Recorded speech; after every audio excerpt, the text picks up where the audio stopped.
One of the things the media never does is go back and fact check some of the things that Trump used to say, some of the stuff he used to promise. And that's really a shame because they should do that in order to show you his track record and to see if he keeps his promises. And, you know, to be fair, obviously not just with Trump they should do that. They should do this with all politicians. So I want to take a minute to go back to the campaign and see what Trump used to say about the debt and the deficit. Okay. Now, how are you going to bring down the debt, though? I mean, look, with all of the Social Security payments, with all of the Medicare payments, with all of the social welfare programs that we have, how is any human being going to bring down the debt? I mean, what are you going to do? Okay, Bill, are you ready? Okay. I'm ready. So we have a country. We have a country with no growth. We have no growth. You know, last quarter, did you see that? Practically zero growth, which is almost unheard of. When China does 7%, they're practically in a depression. We do nothing because our jobs are leaving. You're going to grow it, but how will that bring down the debt? No. I'll tell you how it's going to bring it back, because we're going to create a dynamic economy again. We're going to bring the jobs back from China, from Mexico, from Japan, you still owe the money. from Vietnam. No, you still owe the money, Bill, but so you bring it back. So how are you going to get the debt down? Because the country is going to start growing and will be up to 4 and even 5%. And when we do that, we pay it back so easily. How? It's easy to pay it back. How? Because essentially, if you look at the country like a profit-making corporation or a losing corporation, right now we're a losing corporation. We're going to make it a profit-making corporation. Okay, but then you're going to have to raise taxes heart to get more money in to pay down that debt. The problem we have is our taxes are so high that nobody can. Everybody's choking. I don't know how you're going to. Even if you gin the Pfizer. Economy up, how does that pay down $21 trillion? You have to take money from the corporations and people to do it. Bill, the politicians have caused this problem, just so you understand. I understand. They've caused this problem over years. Now, listen, the politicians have caused this problem. We're going to make our country dynamic again. Now, companies, big companies like Pfizer, are leaving. They're going to make it worse. They're leaving. It's called corporate inversion. Many companies are leaving because the taxes are so high. But if you cut the taxes, and again, the revenue to pay down the debt then leaves. But okay, we'll tell that's for another day.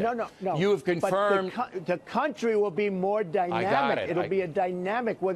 We are going to create a dynamic economy where real jobs are going to be pouring into the country, and we'll have a country that's sustainable. Okay, it'll work. But still, Bill. the debt is still on the books. Now, you say you're going to be in the next. Slowly pay down the debt. Okay. Oh, that was so much fun to watch. So, his plan, if you didn't get it, is, well, Bill, we're going to be dynamic. We're going to be dynamic. It's going to be unbelievable. It's going to be tremendous. We're going to grow. Look at it like a profit-making or profit-losing corporation. We're going to bring in more profit. We're going to become dynamic again. We're going to become dynamic, and then we'll slowly pay it down. And Bill O'Reilly was saying, hey, listen, man, even if you become dynamic again, how is that going to pay down the debt? What are you going to do? You're going to raise taxes and then bring in more revenue and therefore pay down the deficit and the debt? Or what are you going to do? Bill, we're going to pay it down. It's going to be, he says at one point, quote, it's easy to pay it back. And then the more he gets pushed on it, the more his answer is, we're going to be dynamic. We're going to be dynamic. And then when pushed even further, he goes, Bill, the problem is the high taxes. We got to lower taxes. And O'Reilly's like, hey, dude, if you lower taxes, then by definition, you lower the amount of revenue coming into the government, which is going to make the debt and the deficit worse, not better. But we're going to be, Bill, we're going to be dynamic. We're going to be dynamic. It's easy to pay it down. We're going to be dynamic. Woo. Okay, so now silliness of that clip aside, the main point he was making is, I am going to pay down the debt. And, hey, I'll be kind to him and say, let's put aside the debt for a second, which is the total accumulation of debt since the founding of the country, which is now over $21 trillion. But let's talk about the deficit, which is the annual debt. So in 1 year, how much are we adding to the deficit, or do we have a surplus for that given year? So put aside the debt, let's talk about the deficit. Trump's argument is, hey, listen, if we become dynamic again, well, that'll pay down. Forget the deficit. Forget the debt, the deficit. But wait a second. Look at what's happening now. In terms of the stock market and in terms of the unemployment rate and in terms of GDP growth, yeah, we got the thing that Trump said that he cared about. We're dynamic. Now, as you guys know and as I've pointed out a million times, that's not necessarily great for workers. Wages are a better indicator for workers, and wages, of course, are falling. They're not keeping up with inflation. Half of workers in this country make $30,000 a year or less. He said we're going to not outsource jobs anymore. 93,000 jobs were outsourced in his first year. But okay, put aside the wages criticism, put aside all the flaws in the economy. We are dynamic in the sense that the unemployment rate has come down. Corporate profits are through the roof. Rich people are doing phenomenally well. So we are dynamic, which is what Trump said he wanted to be. And he said the deficit would come down. Well, let's see how that's going. U.S. deficit rises 17% to the highest level since 2012. So we got the thing that he said he wanted, and he said that would pay down the debt. Never mind the annual deficit, the debt. And by the way, now we'll bring the debt back into the conversation. What happened to the debt?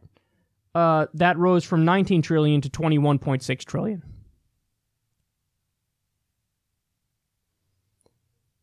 So not only are you not paying down the debt, you're increasing the debt. Not only are you not creating a bigger deficit, you are creating a bigger deficit. 17% increase, highest level since 2012. So even with getting the dynamic economy that he wanted, 17% increase in the deficit. Now, how many people in mainstream media have pointed this out to you? I know it's a little ironic because I just showed you an article from CNN, but I haven't seen much discussion about this. Now, understand something. I'm not much of a deficit hawk, okay? I believe more in the philosophy of MMT, modern monetary theory, which talks about how, hey, when you control your currency, you actually can run a deficit as far as the eye can see, and as long as you don't have political instability, you're really not going to have runaway inflation. And we control our own currency. So, you know, when people say, how are you going to pay for it? You don't always have to pay for it. You don't. You just don't.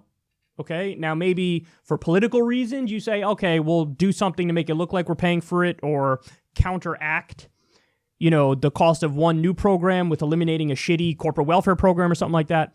But you actually don't need to immediately pay for it. And this is obviously the case when you look at what we do with war, for example. We always put that on the credit card. We're like, hey, fuck it, who cares? And we don't think twice about it. They pull that out when it's like trying to cock block universal college, universal health care, any programs that help working people. Like, how are you going to pay for it? They never say it for corporate welfare. They never say it for Wall Street bailouts. They never say it for endless war. But still, I feel like it's important where we just need to point out how full of shit he is, because he is full of shit, man. It's just utterly full of shit. He doesn't know what the fuck he's talking about. He doesn't understand. To be fair, it's the entire far right. They feel like trickle-down economics works. Meanwhile, at face value, it makes no sense. The idea that, if you lower taxes, more revenue will come into the government. How? If you lower taxes, by definition, you're reducing the revenue that comes to the government.